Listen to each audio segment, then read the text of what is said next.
Family dinners were supposed to bring people closer. For me, they had slowly become something else. A performance where I was expected to smile, stay quiet, and be grateful simply for being invited. My name is Eleanor Brooks, and at 65, I had learned not to ask much from anyone. After losing my husband, I had built a quiet life for myself. I didn't need expensive clothes, fancy restaurants, or anyone's approval. What I did expect was respect, especially from my own family. That evening, I arrived at my son Caleb's house carrying a homemade apple pie. The house looked exactly like the kind of place his wife, Lauren, loved to show off. Everything was polished. The hardwood floors gleamed beneath the chandelier. Expensive artwork covered the walls, and a crystal vase sat in the center of the dining table. The smell of roast beef filled the room. Caleb barely looked up from his phone when I walked in. "Hi, Mom," he muttered. Lauren didn't even greet me. She was standing beside the table, carefully adjusting the silverware as though she were preparing for a magazine photograph. I smiled anyway. "I brought dessert." Lauren glanced at the pie. "Put it over there." I set it down and moved toward the empty chair beside Caleb. Just as I reached for it, Lauren suddenly grabbed the back of the chair and pulled it away. I stopped for a moment. I honestly thought I had misunderstood what happened. Then she looked directly at me. I don't sit with poor, useless people. The room went completely silent. My eyes moved toward Caleb. He stared at the table.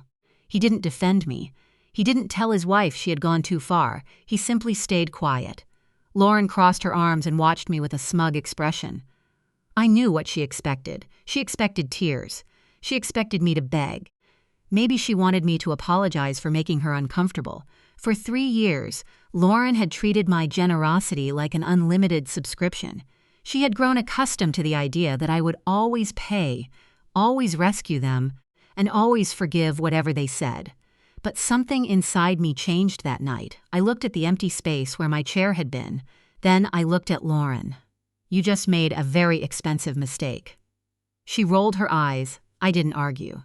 I placed the pie neatly on the edge of the table, picked up my purse, and walked out. The cool evening air hit my face as soon as I stepped onto the porch. I stood there for a moment, breathing deeply. Oddly enough, I wasn't devastated. I felt clear. For 3 years, I had quietly helped Caleb and Lauren maintain the lifestyle they couldn't actually afford. I had paid a large portion of their mortgage directly to the lender. I had covered property taxes when they were short. I had even allowed Lauren to use a credit card connected to my account for what she called emergencies. Apparently, I was too poor and useless to deserve a seat at their table. Fine. Then my money was too useless to keep their lifestyle afloat. I drove home without rushing. Once inside my modest house, I poured myself a glass of water and opened my laptop. I wasn't angry. I was organized. The first account I checked was the credit card Lauren had been using. I reviewed the recent charges: a designer handbag, a luxury spa weekend, expensive dinners. None of them looked like emergencies. I locked the account. Then I opened my scheduled transfers. There it was. Every month on the 15th, money automatically moved from my checking account to their mortgage lender. The arrangement had started 3 years earlier, when Caleb's business had supposedly hit a difficult period. 3 years. I stared at the transfer for several seconds. Then I clicked cancel. A confirmation box appeared. "Are you sure you want to cancel this recurring payment?" I smiled faintly. "Absolutely." I clicked yes. For the next hour, I untangled my finances from theirs.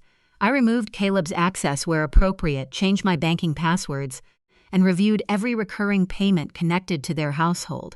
When I finally closed the laptop, the house felt strangely peaceful. For the first time in years, I wasn't waiting for the next financial emergency. I went to bed, and I slept better than I had in months. The next morning, at exactly 9 o'clock, my phone began ringing. "Caleb." I let it ring. 2 minutes later, a text arrived from Lauren. "The card isn't working." Did the bank block it? I took a slow sip of coffee. Then I typed 3 words that would change everything. "The account is closed." The reply was barely sent when my phone started ringing again. "Lauren." I watched her name flash across the screen, disappear, then appear again. I ignored it. A minute later, Caleb called. I ignored him too. Then came another message. You can't just do this without warning." I stared at the screen for a moment before placing the phone face down. The funny thing was, I hadn't done anything to them. I had simply stopped doing something for them. There was a difference. I put on my gardening gloves and walked into the backyard. My rose bushes needed pruning, and I had always found something peaceful about working with my hands. 10 minutes later, my phone began buzzing again. I left it inside. Around noon, I finally decided to answer Caleb's call. "Mom, what is going on?" His voice sounded nervous. "The card isn't working, Caleb." "I know." Lauren was embarrassed at the grocery store. She had to leave everything at the register. I continued trimming a dead branch. "That's unfortunate." "Mom, it's not funny. I'm not laughing. We need that card for essentials." I stopped and looked at the rose bush in front of me. "Caleb, you're 32 years old. You and Lauren both work. You can buy your own groceries." There was a long silence, then his voice became smaller. "But you've always helped us." "I know, so why stop now?" I took off one glove. "Because last night your wife told me I was too poor and useless to sit at your table." "Mom, she didn't mean." Lauren suddenly grabbed the phone. Her voice came through sharp and furious. "Yes, I meant what I said, and you're being completely unreasonable." I closed my eyes briefly. "Lauren, you told me exactly where I stand. You can't punish us over one comment." "I'm not punishing anyone." "Then turn the card back on." "No." Her breathing became heavier. "We have a lifestyle to maintain." That sentence told me everything. Not groceries, not necessities. A lifestyle. I almost laughed. Instead, I answered calmly. "Then you should maintain it with your own money." She started arguing, but I ended the call. I turned on Do Not Disturb and went back to my roses, but I knew this wasn't finished. Lauren wasn't someone who accepted losing control easily. By 2 that afternoon, I had made another decision. Caleb still had a spare key to my house. After everything that had happened, I didn't feel comfortable with that anymore. I called Harold, a local handyman who had helped me with repairs for years. "Could you replace my front and back locks today?" "Sure thing, Eleanor." He arrived less than an hour later. By 3 o'clock, my old locks were gone. The new deadbolt on the front door felt solid beneath my fingers. I paid Harold and thanked him. "Just wanted a little extra security," I told him. He nodded. Smart move. He had barely driven away when a silver SUV pulled aggressively into my driveway. I knew who it was before the door opened. Lauren marched toward my porch. She didn't knock. She pulled out her key and shoved it into the lock. It wouldn't turn. She tried again, then harder. Finally, she slammed her palm against my door. I opened it but kept the security chain attached. "Why doesn't my key work?" I changed the locks. Her eyes widened. "You did what?" "This is my home, Lauren. Caleb is your son." "Yes." "We have a right to come here." "No," I said quietly. "You don't." She stared at me as though she couldn't believe I had actually said it. "You are being ridiculous." I reached beside the door and picked up a cardboard box. "These are some things Caleb left here." I handed it to her through the narrow opening. She looked down at the box. "You're throwing us out?" "You don't live here." She shook her head angrily. "You'll regret this." "Maybe. You'll never see us again." I smiled politely. "That's your choice." Then I closed the door. The lock clicked into place. For several seconds, I stood there listening to her footsteps disappear down the porch. I expected to feel guilty. I didn't. Instead, I felt something I hadn't felt in a very long time, free. That evening, I sat alone at my kitchen table and looked around my quiet home. No arguments, no demands, no financial emergencies. No one treating my generosity like an obligation. For the first time, I wondered how much peace I could have if I stopped trying to buy my family's happiness. I already knew the answer. A lot. For nearly a month, my house was peaceful. I took a watercolor class at the community center. I started reading again. I spent mornings in my garden instead of checking my phone for messages from Caleb. I didn't contact him. He didn't contact me.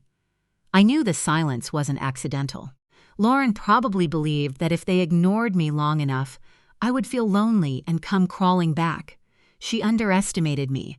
Then, on the 3rd day of the following month, I was sitting on my porch with a glass of iced tea when Caleb's car appeared at the curb. He got out alone. He looked different. His shirt was wrinkled. His shoulders were slumped. and the confident expression he usually wore was gone. He stopped at the bottom of my steps. "Mom," I looked up. "Hello, Caleb." He hesitated. I pointed toward the empty chair. "Have a seat." He sat down heavily. For several seconds, neither of us spoke. Then he rubbed both hands over his face. The bank called. I took another sip of tea. "About what?" "The mortgage." I already knew where this was going. They said the payment didn't go through. It wouldn't. He looked at me. "You canceled it." "Yes. Mom, you know we depend on that payment." "I know." His expression changed from confusion to frustration. "Why are you doing this?" I placed my glass on the small table between us.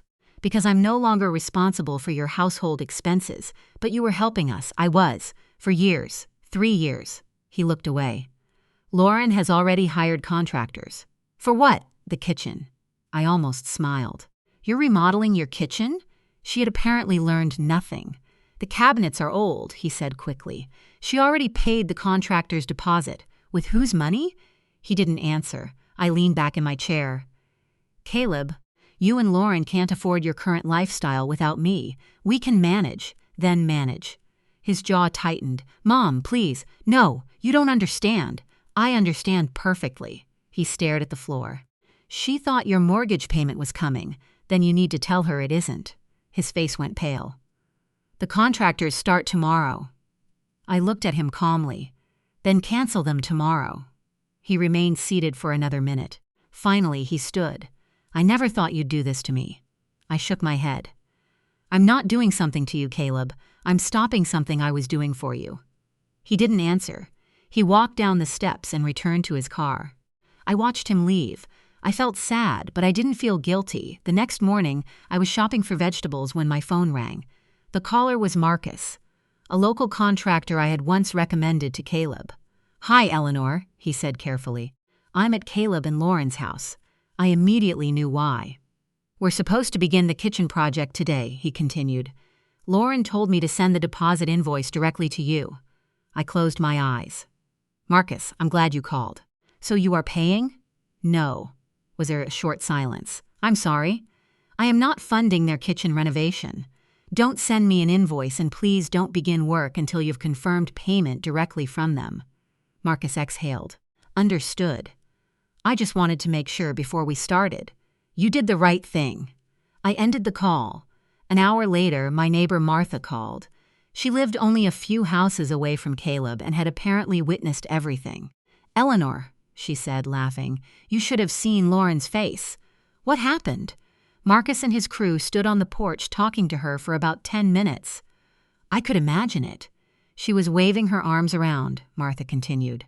"Then the workers packed everything back into their truck." I smiled. She assumed I'd pay, apparently. I didn't. Good for you. I thanked Martha and returned to my gardening, but I knew Lauren wouldn't simply accept this. Sure enough, that afternoon, my doorbell rang once, twice. Then someone pressed it continuously. I walked to the door. Through the glass, I saw Caleb and Lauren standing together. Lauren looked furious. I unlocked the inner door but kept the screen locked. "You humiliated me," she shouted. I answered Marcus's question. "You told him you wouldn't pay." "That's correct. You promised to help us." "I never promised to remodel your kitchen." Caleb stepped forward. "Mom, can we please talk?" "We are talking. Can't you just help this once?" I looked at both of them. Then I walked toward the hallway table and picked up a large envelope. I opened the screen door just enough to hand it to Caleb. He pulled out several printed pages. "What is this?" "A record of everything I've paid for you over the last 3 years."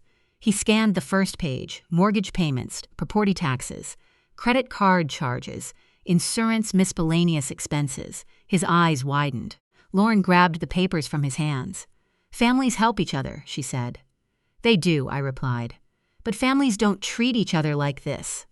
Lauren looked at me. I held her gaze. "And mothers don't exist to be treated like unlimited bank accounts." She had nothing to say. For once, neither did Caleb. Then I remembered something else. The second car sitting in their driveway was registered in my name. I looked directly at Lauren. "And there's one more thing." Her expression changed. "The car. What about it?" "I'm not renewing the registration or insurance." She stared at me. "But that's my car." "No," I smiled faintly. "It's mine." "You drive it." The color drained from her face. "You can't take my car." "I can, and I will." "Friday," I said. "Have it ready." Then I closed the door. Friday came without a single word from Caleb or Lauren. I didn't call them. I didn't remind them about the car. I simply waited. By Thursday night, I had started wondering whether Lauren actually believed I was bluffing. Apparently, she did at 10 that evening. I put on a light jacket and slipped my spare key fob into my pocket.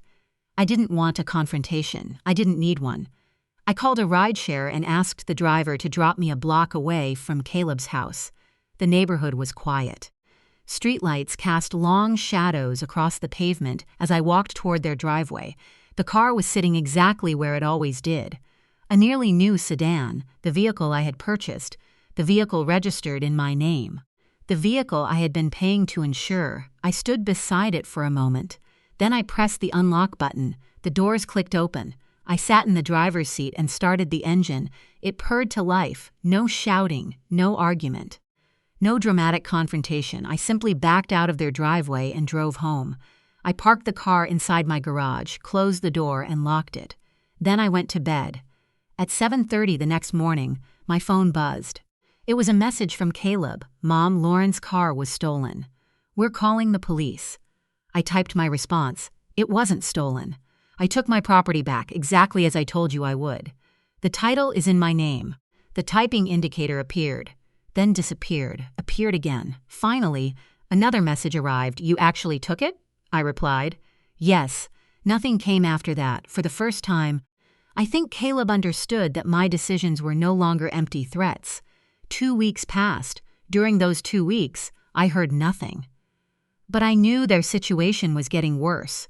The mortgage payment had to come from their own income now. The credit card bills were theirs. The kitchen renovation had been canceled. And they had one less vehicle. Their carefully constructed lifestyle was beginning to collapse. Then, one Tuesday afternoon, someone knocked on my door. I opened it. Caleb stood there. He looked exhausted. There were dark circles beneath his eyes, and his clothes looked as though he had slept in them. "Can I come in?" I stepped aside. "Of course." He walked into the kitchen and sat at the table. I didn't ask what had happened. I already knew. I quietly made him a sandwich and poured him a glass of water. He stared at the food for several seconds. Then he started eating. Slowly at first, then quickly, he finished the entire sandwich and drank the water. "Things are bad, Mom." I wiped the counter. "I'm sorry. We're behind on the credit cards." I said nothing.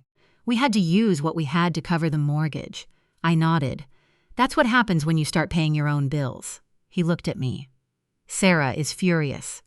I continued wiping the counter. "She's angry that we had to sell some things." I stopped. "Sell what? Some furniture. A few electronics." He looked embarrassed. "We're trying to catch up." I put the cloth down. "That's good." His eyebrows pulled together. "Good? You're finally living within your means." He lowered his head. For a few seconds, the only sound in the kitchen was the ticking of the wall clock. Then he spoke quietly. "Mom, could you loan us some money?" I looked at him. "How much?" "Just enough to get ahead of the interest." I knew that phrase. It was the beginning of another cycle. A little money would become another payment. Another payment would become another emergency. And before long, I'd be right back where I had started. "No." His eyes filled with desperation. "Please." "No, Caleb. We're drowning." I walked around the counter and sat across from him. "You're drowning because you built a life that required someone else to keep pouring money into it." He rubbed his forehead. "I know. Do you?" He looked up. I kept my voice gentle. "I love you, but I will not fund Lauren's disrespect, and I will not protect you from the consequences of your own choices." He looked down at his hands. "I thought you'd always be there." "I will always be your mother." I paused. "But that doesn't mean I'll always pay your bills." His shoulders dropped. For years, I had rescued Caleb every time something went wrong. I had told myself I was helping my son, but perhaps I had been doing something else. I had been preventing him from becoming responsible for his own life. Sometimes love meant giving someone another chance. Sometimes love meant finally stepping aside. Caleb stayed at the table for several more minutes. When he finally stood, he looked older. But somehow, he also looked more like an adult. At the doorway, he stopped. "Are you really never going to help us again? I'll help you when you need advice." He nodded slowly.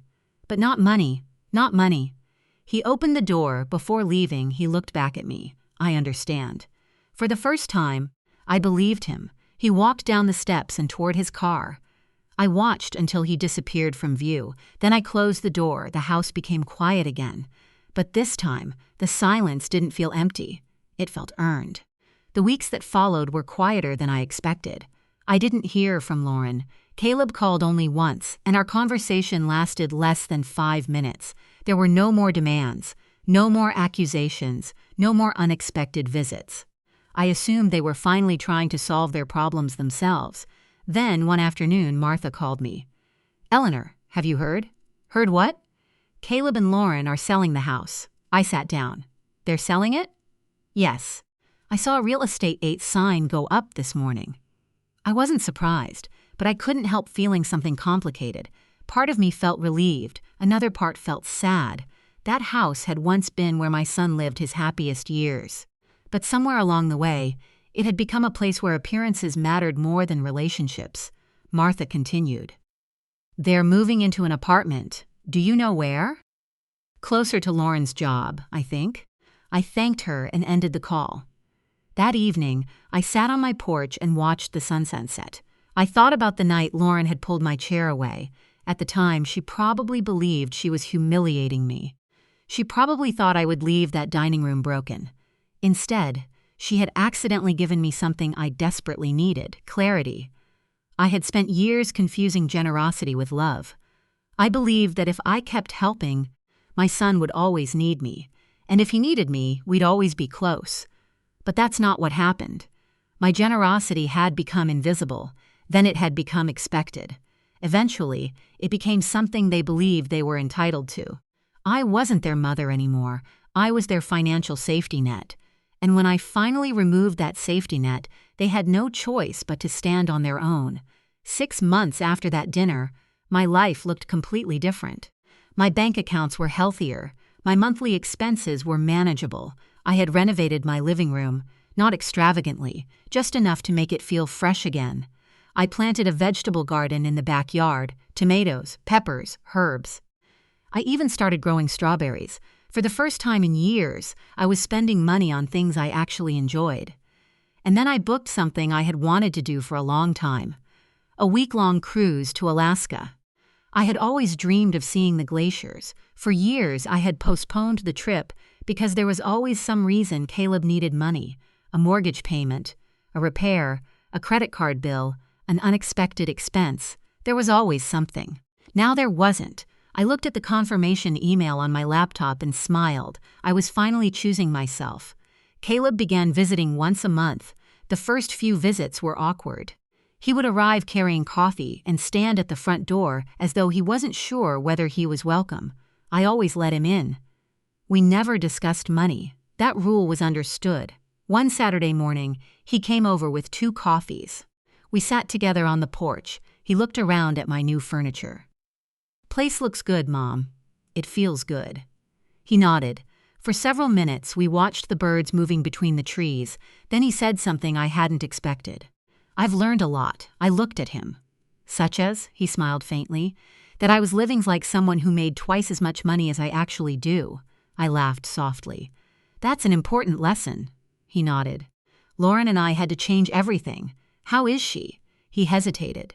"Still angry sometimes." I didn't respond. "But things are different now," he continued. "We have a budget. Good. We're paying our own bills. Even better." He smiled. "She doesn't like it." I raised an eyebrow. "I imagine she doesn't." We both laughed. It wasn't a dramatic reconciliation. There were no tears, no big apology, no emotional speeches. Just 2 people sitting on a porch, slowly learning how to have a healthier relationship.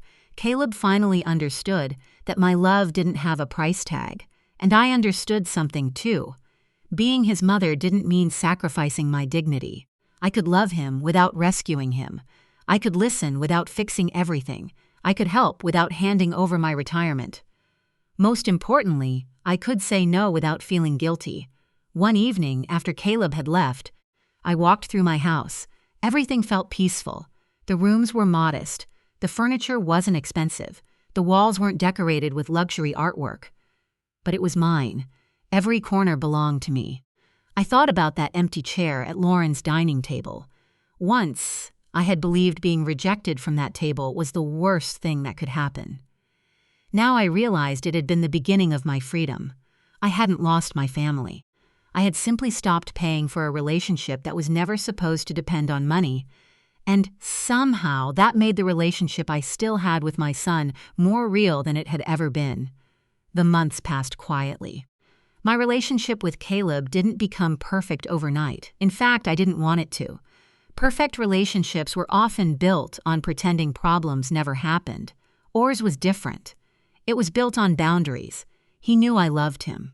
I knew he loved me, but neither of us expected the other to sacrifice everything to prove it. One Saturday morning, Caleb arrived with coffee as usual. He sat across from me on the porch and looked toward the garden. "You know," he said, "I used to think you were being cruel." I smiled. "About what? Cutting us off?" I raised an eyebrow. "Financially," he laughed. "Yes, financially." He took a sip of coffee. "But now I understand." I waited. "I thought you were taking something away from us, and you were giving something back to us." I looked at him. Responsibility. He nodded. "For the first time, Lauren and I actually know where our money goes. We don't buy things just because we think we deserve them. We plan. That's good." He smiled. "Turns out, living within your means is less glamorous, but a lot less stressful." I laughed. "That's usually how it works." He looked down at his coffee. "I'm sorry, Mom." The words were quiet, but they mattered. I didn't need a dramatic apology. I didn't need him to explain every mistake. I simply said, "Thank you." He looked up. "I should have defended you that night." "Yes," I said honestly. He nodded. "I was afraid of making Lauren angry, and that was your mistake." "I know." There was no anger in my voice. The past was still part of our story, but it no longer controlled our future. Caleb leaned back in his chair. "Do you still think about that dinner?" "Sometimes." "Does it still hurt?" I looked across the yard. "Not anymore." That was the truth. I remembered Lauren pulling the chair away. I remembered Caleb saying nothing. I remembered driving home with my hands shaking slightly on the steering wheel. But I also remembered what happened afterward. I remembered opening my laptop, canceling the credit card, stopping the mortgage payments, changing the locks, taking back my car, and most importantly, taking back control of my own life. Sometimes the moment that breaks your heart is also the moment that wakes you up. I had spent years believing that being needed was the same as being loved. It wasn't. Being needed could be convenient. Being loved was different. Love didn't demand access to your bank account. Love didn't require you to tolerate humiliation. Love didn't make you feel like an unwanted guest in your own family. True love could survive boundaries. That was what I had finally learned. After Caleb left that morning, I walked into my house and looked around. The living room was simple. The kitchen was modest. My old photographs still hung on the walls. There were no designer decorations, no expensive furniture, no signs of a glamorous lifestyle. But everything inside that house represented something I valued: peace, independence, dignity. I walked into the backyard. The vegetable garden was thriving. I picked a ripe tomato and smiled. 6 months earlier, I had been spending my retirement money to support a lifestyle that didn't respect me. Now I was using that same money to build a life I actually enjoyed. I thought about my upcoming trip to Alaska. I imagined standing near a glacier, feeling the cold air against my face. For years, I had told myself there would be time later. Later, after Caleb was stable. Later, after the mortgage was paid. Later, after another emergency. But later had finally arrived. And this time, I wasn't postponing my life for anyone. That evening, I sat on my porch as the sun slowly disappeared beyond the horizon. The neighborhood became quiet. I heard birds settling into the trees. A gentle breeze moved through the flowers. I closed my eyes. I didn't need Lauren's approval. I didn't need a seat at her table. I didn't need Caleb to choose me over his wife, and I certainly didn't need anyone's permission to protect my own future. My worth had never been measured by how much money I could give away. It was measured by who I was when nobody was applauding. For years, my kindness had been mistaken for weakness. But kindness without boundaries can become a burden. The night Lauren pushed my chair away, she thought she was showing me that I wasn't welcome. She was right. I wasn't welcome at a table where my value was measured by my wallet, so I stopped trying to earn my place there. I walked away, and by walking away, I found something much better: my peace, my independence, my dignity, and finally, myself. If there is one thing I've learned, it is this: you don't have to scream to enforce a boundary. You don't have to destroy relationships to protect yourself. Sometimes the strongest response is simply to stop participating in the situation that keeps hurting you. When people mistake your generosity for an obligation, you are allowed to close your wallet. When people mistake your kindness for weakness, you are allowed to step back. And when someone tells you that you are not worthy of a seat at their table, believe them, then build your own table. Make it peaceful, make it honest, and most importantly, make sure you never have to purchase your place there, because respect is not something you should have to buy, it is something you deserve. And sometimes, the most valuable thing you can reclaim isn't your money, it's yourself.